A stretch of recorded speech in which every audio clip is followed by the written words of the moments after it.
बहुत बहुत स्वागत आप सभी का। शाम के 4 बजने वाले आप देख रहे हैं म्हारो राजस्थान। आप सबके साथ मैं हूं प्रियंका राय। सबसे पहले आपको लिए चलते हैं अजमेर, जहां पर इस वक्त पुष्कर में मुख्यमंत्री भजनलाल शर्मा जनसभा में पहुंचे हुए हैं, संबोधन कर रहे हैं, बोल रहे, सुनाते हैं। पर्यटन को आगे बढ़ाने का काम करता है। अरावली पर्वत से घिरे शहर के अंदर हम जो अजमेर की बात करते हैं तो आना सागर, फाय सागर जैसी झीलें दुनिया के सैलानियों को लुभाने का काम करती हैं। इस धरा पर पृथ्वीराज चौहान जैसे पराक्रमी योद्धा हुए हैं। मैं ऐसे सूरवीरों को भी नमन करता हूं। गानाएड़ा अजमेर में आयोजित विकसित भारत संकल्प यात्रा के इस शिविर में आप सभी का स्वागत है। ये किसानों की भूमि है। यहाँ का किसान अरावली के कठोर धरातल को अपने पसीने से सींचता है। हम अपने प्रदेश के किसानों के हित की रक्षा के लिए प्रतिबद्ध हैं। हमने उनकी बेहतर काम करने की हमने प्रारंभ किया है। मैं आपको बताना चाहता हूं, हमारे देश के यशस्वी प्रधानमंत्री सम्माननीय नरेंद्र मोदी जी गांव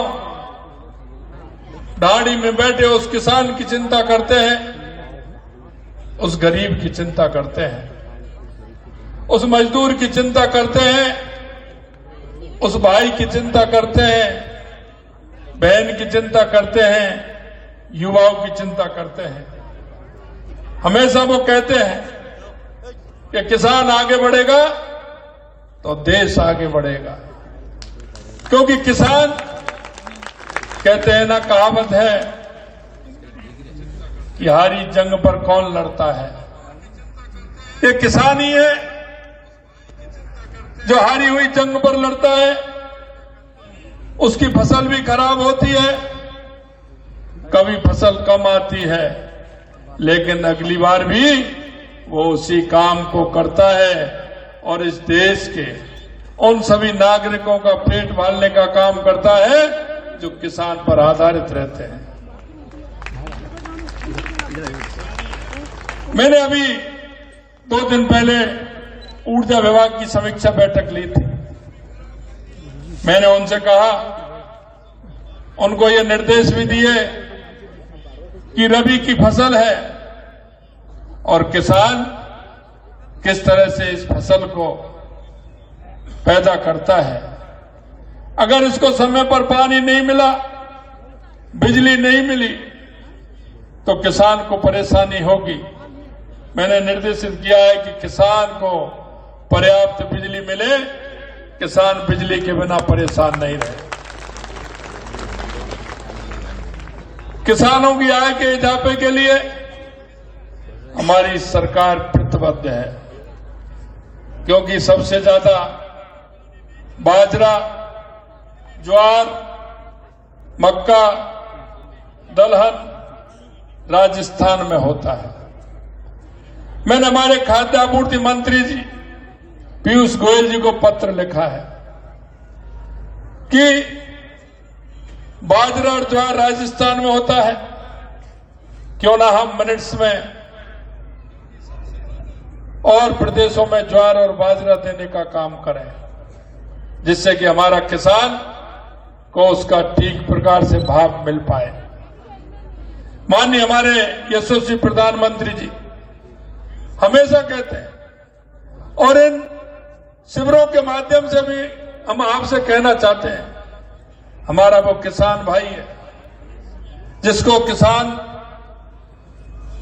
क्रेडिट कार्ड, प्रधानमंत्री फसल बीमा योजना, प्राकृतिक खेती करने वालों से हम वार्ता करते हैं। ड्रोन का प्रदर्शन, क्योंकि वो उपयोगी है, आने वाले समय में वो किसान के लिए बहुत उपयोगी रहेगा। किसानों को जोड़ने का काम इस शिविर की यात्रा में हम किसानों को दे रहे हैं। मैं आपसे कहना चाहता हूं, माननीय प्रधानमंत्री जी द्वारा सरकारी योजनाओं का लाभ आम जन तक पहुंचे, इस अभियान में लोग बढ़ चढ़ करके हिस्सा लें।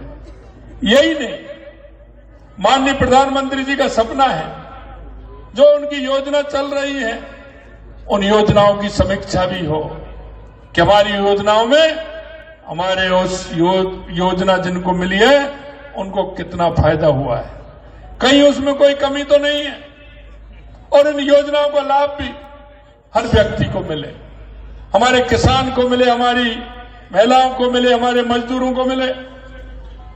मैं आपसे इतना ही कहना चाहता हूं, ये शिविर के माध्यम से कोई भी पात्र व्यक्ति जिसको जिस योजना को लाभ मिलना है वो छूट ना जाए। ये हम आप सभी की जिम्मेदारी है कि वो छूटे ना। माननीय प्रधानमंत्री जी की योजना का लाभ मिले। माननीय प्रधानमंत्री जी की गरीब कल्याण की योजना हर व्यक्ति के लिए है। मैं आपको बताना चाहता हूं, यहां एक ऐसी यात्रा है जो भारत को विकसित राष्ट्र बनाने का काम कर रही है।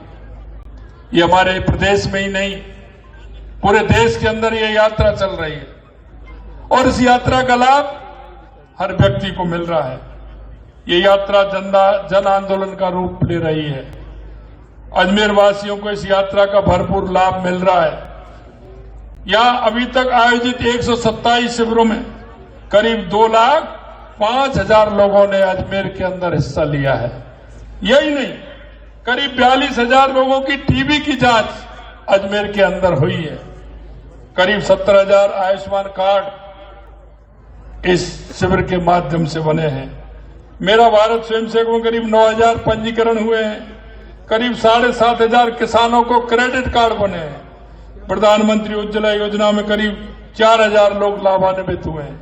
मैं आपसे निवेदन करना चाहता हूं, जो हमारे किसान भाई थे, हम किसान सम्मान निधि देने का काम माननीय देश के यशस्वी प्रधानमंत्री जी ने किया है। लेकिन पिछले 5 साल में जो हमने देखा है, हमारा अगर किसी किसान की देहावसान हो जाता है, उसका नामांतरण उसके बेटों को चढ़ता है, उसकी सूची तुरंत प्रभाव से केंद्र को पहुंचनी चाहिए जिससे उन बेटों को उसका लाभ मिल जाए। लेकिन इस सरकार ने वो सूची पहुंचाने का काम नहीं किया। मैं आपसे निवेदन करना चाहता हूं, इन शिविरों के माध्यम से उनमें जो हमारे किसान भाई रह रहे हैं जिनको सम्मान निधि नहीं मिल रही है, उन किसानों को वो सम्मान निधि मिले, ये भी हमें सुनिश्चित करना है। मित्रों, मैं आपसे इतना ही कहना चाहता हूं कि जिस तरह से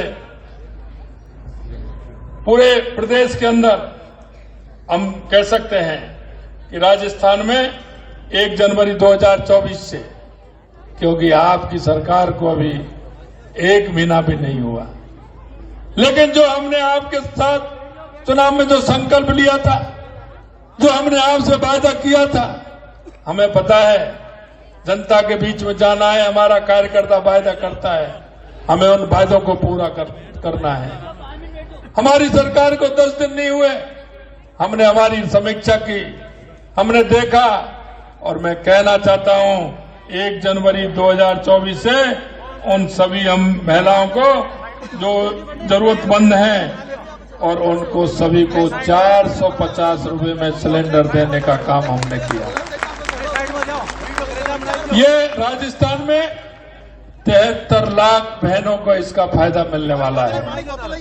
450 में सिलेंडर 73 लाख को हम देने वाले हैं। यही नहीं, हमने जो वायदे किए उन वायदों को धीरे धीरे आप देख रहे हैं। कांग्रेस वाले कहते हैं 19 पेपरों में से 17 पेपर लीक किए। अरे भाई, ये युवा है और युवा रोजगार के लिए पेपर देता है।